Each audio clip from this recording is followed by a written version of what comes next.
Hello everyone, this is Balwant Kumar, third year MBA student from AIIMS Ranchi.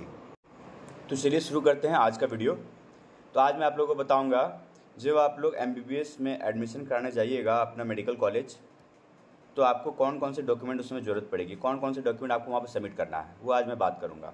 और ये बहुत important चीज़ मैंने लिखा हुआ है, ओरिजिनल। इसका मतलब ये है कि आपके पास जितने भी डॉक्यूमेंट सबमिट करने होंगे वो सारे ओरिजिनल डॉक्यूमेंट आपको सबमिट करने पड़ेंगे। तो इसके लिए मैं बताऊंगा, आप जितने भी डॉक्यूमेंट आपके पास होंगे उसकी 2-3 कॉपी आप फोटोकॉपी करके अपने पास रख लेंगे। इसका ये फ़ायदा होगा क्योंकि जो डॉक्यूमेंट आप सबमिट करेंगे वो आपको एमबीबीएस कंप्लीट होने के बाद ही मिलेगा। बीच में आपको कुछ डॉक्यूमेंट्स की ज़रूरत पड़ती है, बहुत ज़्यादा ज़रूरत पड़ती है, तो आपको वो डॉक्यूमेंट प्राप्त करने में मुश्किल होगी। इसलिए हम बोलेंगे कि आप सारे डॉक्यूमेंट्स का 2 से 3 फोटोकॉपी करके अपने पास रख लेंगे। और हम लोग देखते हैं, एक एक करके देखते हैं कौन कौन से डॉक्यूमेंट आपको ज़रूरत पड़ेंगी एडमिशन के टाइम में। सबसे पहला डॉक्यूमेंट है ये सीट अलॉटमेंट लेटर। अब ये बोलेंगे आप कि ये कहाँ से मिलेगा। जब आपको जो कॉलेज अलॉट होगा तो उसी दिन आपको साइट पे एक पीडीएफ डाउनलोड करने को मिलेगा। वो पीडीएफ आपको JCBA के साइट पे मिल जाएगा, वहाँ से आप डाउनलोड कीजिएगा, वही आपका होगा सीट अलॉटमेंट लेटर। इसमें आपका कॉलेज का नाम लिखा होगा, नोडल ऑफिसर का नंबर भी इसमें होगा और कुछ इन्फॉर्मेशन भी होगा इसमें जो आपको फॉलो करने हैं एडमिशन के टाइम पे। और दूसरा हम लोग देखें, दूसरा डॉक्यूमेंट है admit card, marksheet and passing certificate of 10th and 12th। 10th 12th दोनों के आपको 10th मार्कशीट और पास सर्टिफिकेट लगेंगे एडमिशन के टाइम में। और तीसरा सर्टिफिकेट जो होगा वो होगा एडमिट कार्ड ऑफ नीट।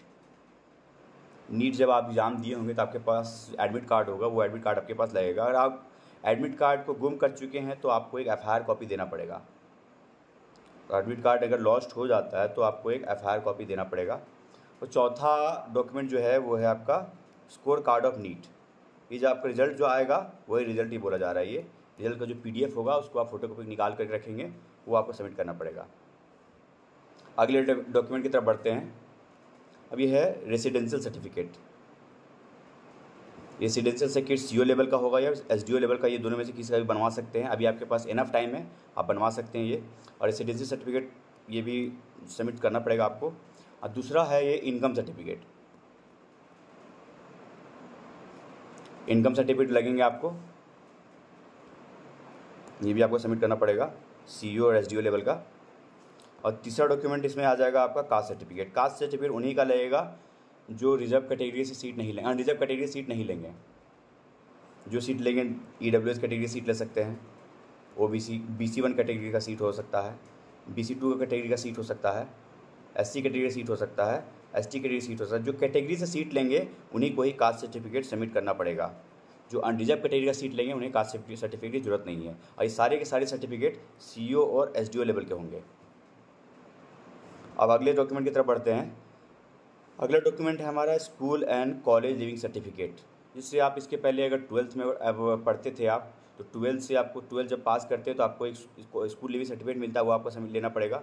ये अगर आप किसी कॉलेज में एडमिशन करवा चुके हैं, कुछ लोग होते हैं BSc कर रहे होते हैं, उसके बाद नीट का एग्जाम देते हैं, तो वहाँ से जब कॉलेज को छोड़िएगा तो वहाँ से आपको मिलेगा कॉलेज लिविंग सर्टिफिकेट, वो आपको सबमिट करना पड़ेगा। अगला डॉक्यूमेंट की तरफ बढ़ते हैं तो वो है हमारा medical fitness certificate. Medical fitness certificate ये होगा किसी रजिस्टर्ड मेडिकल प्रैक्टिशनर, मतलब जो MBBS डिग्री जिसके पास होगी उनसे ही सर्टिफिकेट बनवाना है। लेकिन जब मैं एडमिशन कराने आया था रिम्स में, तो यहाँ पे रिम्स का एक अपना फॉर्मेट था फिटनेस सर्टिफिकेट का, किसी और फॉर्मेट का नहीं चलेगा यहाँ पे। तो हम लोग रिम्स से एक फॉर्मेट दिया गया था, रिम्स से ही हम लोग फिटनेस सर्टिफिकेट रिम्स से ही बनवाए थे। अब बाकी कॉलेज का क्या रूल है वो देखना पड़ेगा, पता करना पड़ेगा, पता कर लीजिएगा। अगला सर्टिफिकेट की तरफ बढ़ते हैं तो हम पासपोर्ट साइज़ फ़ोटोग्राफ, आपको 6 पीस पासपोर्ट साइज़ फ़ोटोग्राफ लगेंगे, 6 पीस ले आइएगा आप। अगला डॉक्यूमेंट है डिसेबिलिटी सर्टिफिकेट। डिसेबिलिटी सर्टिफिकेट उन्हीं को लगेगा जो PH कोटा से सीट लेंगे। PH कोटा का मतलब होता है फिजिकली हैंडीकैप, तो PH कोटा से सीट जिनको मिलेगी उन्हीं को सिर्फ डिसेबिलिटी सर्टिफिकेट लगेगी।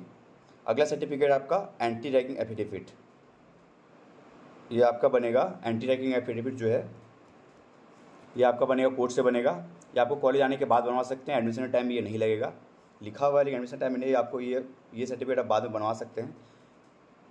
ये इतना ही सर्टिफिकेट है आपको लगेंगे एडमिशन टाइम में। और सारे सर्टिफिकेट का आप 2 से 3 फोटोकॉपी करके रख लेंगे, बाद में ये सर्टिफिकेट ज़रूरत पड़ती है। और इसमें अगर आप लोगों को किसी भी तरह की कुछ क्वेश्चंस होती है, कुछ जानकारी आप लोगों को चाहिए होगी, तो आप मुझे बेशक कमेंट कर सकते हैं, मैं कमेंट का जवाब दूंगा। तब तक के लिए अगले वीडियो में मिलते हैं। आप मेरे चैनल को सब्सक्राइब कर लीजिए। धन्यवाद।